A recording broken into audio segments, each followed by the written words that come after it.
जय माता रानी। दोस्तों, आप समस्त भक्तजनों का आपके YouTube चैनल जीवन अमृत पर हार्दिक अभिनंदन है। आज से आपको इस चैनल पर महाभागवत देवी पुराण का अध्याय मिलेगा, तो जुड़े रहें और पूरे अध्याय को जरूर सुनें जिससे आपको इसका लाभ मिल सके। तो आइए पहला अध्याय शुरू करते हैं। श्री गणेश जी को नमस्कार है। श्री गणेश जी के चरण कमल के परागण कण को जो देवेंद्र के मस्तक पर विराजमान मंदार पुष्प के पराग कणों के समान अरुण वर्ण के हैं, वे विघ्नों का नाश करें। नारायण नर श्रेष्ठ श्री नर भगवती सरस्वती और व्यास जी को नमस्कार करके जय का पाठ करना चाहिए, जिनकी आराधना करके स्वयं ब्रह्मा जी इस जगत के सृजनकर्ता एवं भगवान विष्णु पालन करता हुए हैं तथा भगवान शिव करने वाले हुए। योगी जन जिनका ध्यान करते हैं और तत्वार्थ जानने वाले मुनिगण जिन्हें परा मूल प्रकृति कहते हैं, स्वर्ग तथा मोक्ष प्रदान करने वाली उन जगत जननी भगवती को मैं प्रणाम करती हूँ, जिन्होंने स्वेच्छा से इस जगत की सृष्टि करके तथा स्वयं जन्म लेकर भगवान शिव को पति रूप में प्राप्त किया और शंभु ने कठोर तपस्या से जिन्हें पत्नी रूप में प्राप्त कर जिनका चरण अपने हृदय पर धारण किया, वे भगवती आप सबकी रक्षा करें। एक बार नैमिषारण्य में सौनक आदि महर्षियों ने वेद वेदाताओं के श्रेष्ठ मुनिवर सूत जी से पूछा, महामने, अब आप स्वर्ग तथा मोक्ष का सुख प्रदान करने वाले उस पुराण का वर्णन कीजिए जिसमें भगवती की उत्तम महिमा का अत्यंत विस्तार से वर्णन किया गया है और जिसके यथाविधि श्रवण करने से दिव्य ज्ञान से रहित मनुष्यों में भी नवधा भक्ति उत्पन्न हो जाती है। सूत जी बोले, महाभागवत नामक इस अत्यंत गोपनीय पुराण का वर्णन सर्वप्रथम भगवान शिव ने महात्मा नारद के लिए किया था। पूर्व काल में उसे स्वयं भगवान व्यास ने भक्ति निष्ठ महर्षि जैमिनी के लिए श्रद्धापूर्वक कहा था और फिर उसी को आप लोगों से कह रहा हूँ।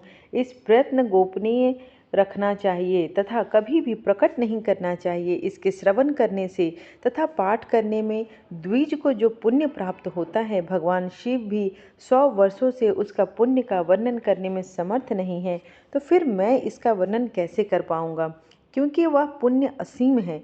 यह सुनकर सभी ऋषिगण विस्मित एवं अत्यंत हर्षित हुए। उन श्रेष्ठ मुनियों ने वेद वेदताओं श्रेष्ठ सूत जी से पुनः कहा।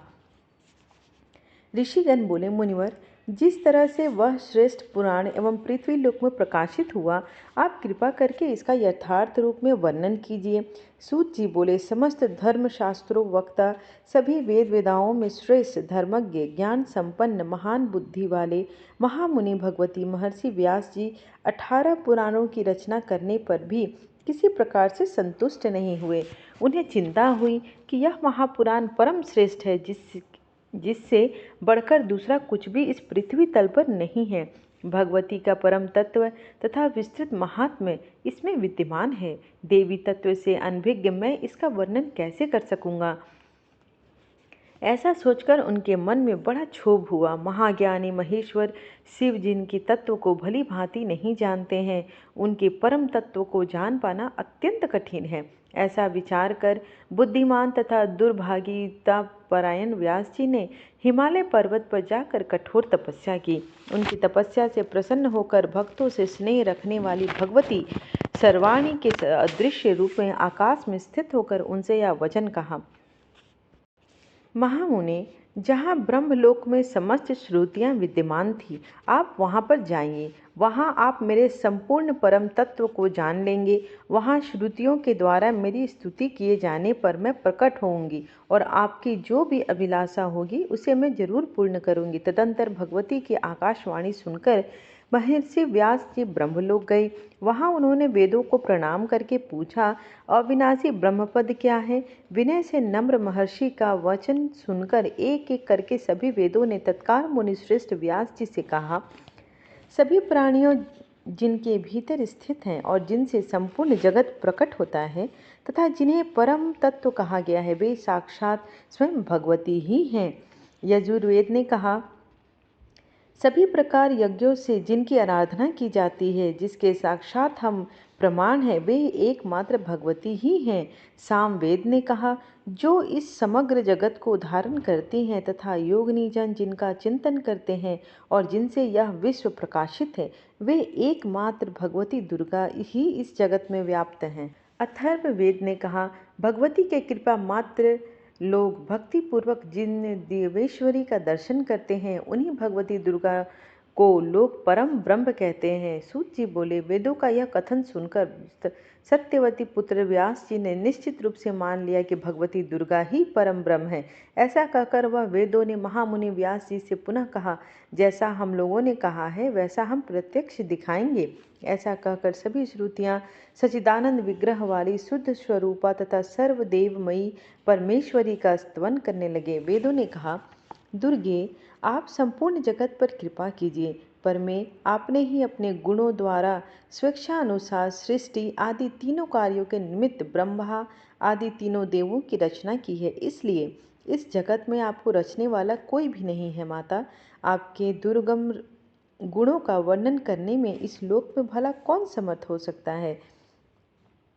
भगवान विष्णु आपकी आराधना के प्रभाव से दुर्जय दैत्यों को युद्ध स्थल में मारकर तीनों लोकों की रक्षा करते हैं। भगवान शिव ने भी अपने हृदय पर आपका चरण धारण कर तीनों लोकों का विनाश करने वाले कालकूट विष का पान कर लिया।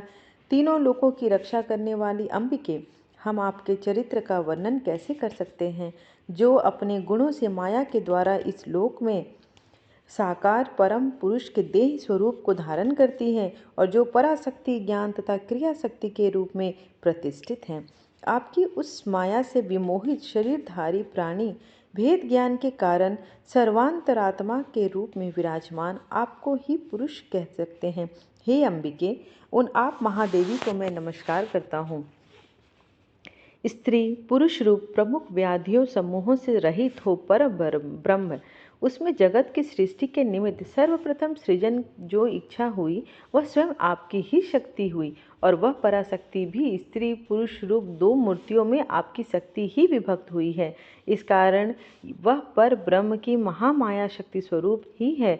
जिस प्रकार जल से उत्पन्न ओले आदि को देखकर मान्य जन को यह जल ही है ऐसा ध्रुव निश्चय होता है, उसी प्रकार ब्रह्म से ही उत्पन्न इस समस्त जगत को देखकर ही यह सत्याक्त ब्रह्म ही है ऐसा मन में विचार होता है। और पुनः परातत्पर परा ब्रह्म में जो पुरुष बुद्धि है वह भी शक्ति स्वरूप ही है ऐसा निश्चय होता है।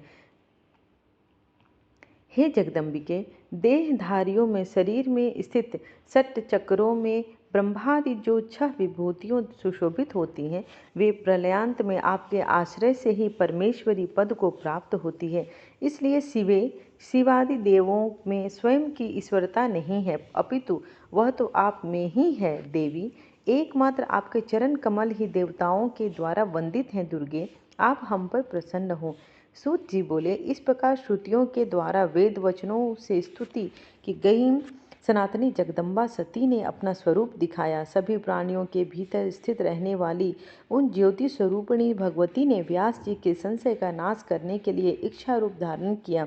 उनकी आकृति हजारों सूर्यों की प्रभा से युक्त थी, करोड़ों चंद्रमाओं की कांति से सुशोभित हो रही थी, हजारों भुजाओं से संपन्न थी, दिव्य शास्त्रों से सुसज्जित थी, दिव्य अलंकारों से शोभायमान थी एवं उनके शरीर पर दिव्य गंधों का लेप लगा हुआ था। वे सिंह की पीठ पर विराजमान थी और कभी कभी शव पर सवार भी दिखाई पड़ती थी।